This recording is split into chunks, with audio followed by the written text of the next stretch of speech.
Bagamat nagkaroon ng ilang aberya sa ilang nawalang pangalan sa voters list na barangay at SK election, mayroon ding nawala ang pangalan ng kandidato sa balota sa SK at napalipat sa kabilang barangay ang kanyang pangalan kaya't hindi na siya naiboto sa tinatakbuhan niyang barangay. Payapa pa rin naman na ituloy ang eleksyon dito sa bayan ng Maria Aurora at ng kinagabihan ay nagsimula na ang bilangan ng boto sa mga classroom ng Maria Aurora Central School na ginagamit bilang presinto ng 4 na barangay, ang barangay 1, 2, 3, 4 ng poblasyon. Dito ay naging maayos naman ang bilangan ng boto. Ating silipin ang mga nangyayari. Looking, Ocharan, Yambon.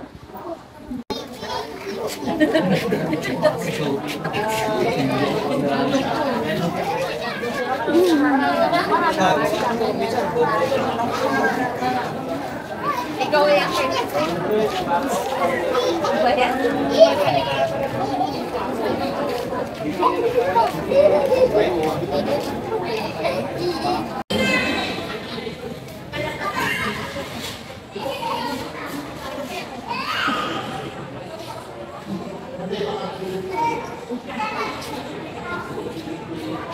Alis.